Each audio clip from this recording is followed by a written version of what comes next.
ದೇವರು ದೇವರಲ್ಲ, ಮಣ್ಣು ದೇವರು ದೇವರಲ್ಲ, ಮರ ದೇವರು ದೇವರಲ್ಲ, ಹೀಗೆ ಸಾಗುತ್ತಾ ಅಷ್ಟಾದಿ ಲಿಂಗಗಳು ದೇವರಲ್ಲ, ತನ್ನನ್ನು ತಾನರಿದಡೆ ದೇವರು ಕಾಣ ಕೂಡಲ ಸಂಗಮ.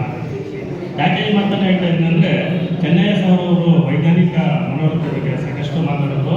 ಆ ಟಾಪಿಕ್ ಬಗ್ಗೆ ಒಂದಿನ ಎಲ್ಲ ಮಾತಾಡ್ತೀನಿ. ಬಟ್ ಅದು ಫಾಲೋ ಮಾಡೋದು ಯಾರು ಅನ್ನೋದು ದೊಡ್ಡ ಪ್ರಶ್ನೆ. ಇರಲಿ, ಅಂಬೇಡ್ಕರ್ ಅವರು ಆ ನಿಟ್ಟಿನಲ್ಲಿ ಹೇಳ್ತಾ ಹೋಗ್ತಾರೆ. ಅಂಬೇಡ್ಕರ್ ಒಂದೇ ಮಾತಾಡ್ತಾರೆ, ಒಂದು ಊರಲ್ಲಿ ಒಂದು ದೇವಸ್ಥಾನ ಕಟ್ಟಿದ್ರೆ ಸಾವಿರಾರು ಶಿಕ್ಷಕರನ್ನ ತಯಾರು ಮಾಡ್ತೀರಾ ನೀವು, ಅದೇ ಊರಲ್ಲಿ ಒಂದು ಶಾಲೆಯನ್ನು ಕಟ್ಟಿದ್ರೆ ನೂರಾರು ದಿಬ್ಬರು ಅಂತ ವಿದ್ವಾಂಸರನ್ನ ನೀವು ತಯಾರು ಮಾಡ್ತೀರಾ, ಆಯ್ಕೆ ನಿಮ್ಗೆ ಬಿಡ್ತೀನಿ ಅಂತ ಹೇಳ್ತಾರೆ. ಇದು ವೈಚಾರಿಕತೆಯ ದೃಷ್ಟಿಕೋನ.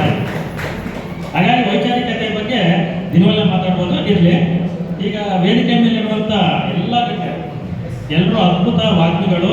ಅವ್ರನ್ನ ನೋಡ್ತಾ ನೋಡ್ತಾ ಬೆಳೆದಿರುವಂಥ ನಾವು ಕೂಸುಗಳಿಂದ ಈಗ ಬೆಳೀತಾ ಇದ್ದೀವಿ.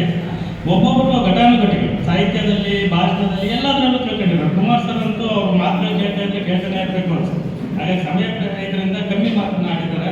ಹಾಗೆ ಸುಂದರ್ ಸರ್ ಇರ್ಬೋದು, ರಾಮಸ್ವಾಮಿ ಸರ್ ಇರ್ಬೋದು, ಹಾಗೆ ಅಶೋಮೂರ್ತಿ ಅವರು ಇರ್ಬೋದು, ಈ ವೇದಿಕೆಯಲ್ಲಿರುವಂಥ ಎಲ್ಲ ಗಣ್ಯರೇ, ಹಾಗೆ ವೇದಿಕೆ ಮುಂಭಾಗದಲ್ಲಿರುವಂಥ ಎಲ್ಲ ಅತಿ ಹೆಚ್ಚಿನ ಗಣ್ಯರಿರುವಂಥ ಪ್ರೊಫೆಸರ್ ಹೇಳ್ಬಿಟ್ಟಿದ್ದಾರೆ. ಹಾಗಾಗಿ ಆ ಪದವನ್ನು ನಾನು ಕೂಡ ಉಚ್ಚಾರ ಮಾಡ್ತಾ ಇದ್ದೀನಿ. ವಿಶೇಷವಾಗಿ ಎಲ್ರಿಗೂ ಅಭಿನಂದನೆಗಳನ್ನು ಹೇಳುವಂಥ ಸಮಯ ಇದು. ವಿಶೇಷವಾಗಿ ಒಂದು ಕಾರ್ಯಕ್ರಮವನ್ನು ನಾವು ಅರಸೀಕೆರೆಯಲ್ಲಿ ಮಾಡಬೇಕು ಅಂತ ಮೊದಲ ಬಾರಿಗೆ ನಮಗೆ ಸೂಚಿಸಿದ್ದು ನಮ್ಮ ಜಿಲ್ಲಾ ಬರಹಗಾರರ ಸಂಘದ ಅಧ್ಯಕ್ಷರಾದಂಥ ಸುಂದರೇಶ್ ಸರ್ ಅವರು.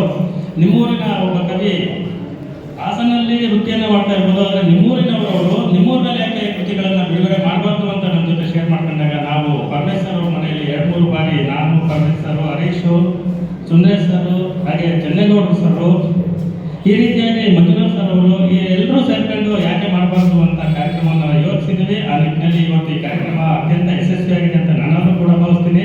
ಈ ನಿಟ್ಟಿನಲ್ಲಿ ಶ್ರಮಿಸಿದ ಎಲ್ಲರಿಗೂ ಕೂಡ ನಾನು ವಂದನೆಗಳನ್ನು ಸಲ್ಲಿಸ್ತಾ ಇದ್ದೇನೆ.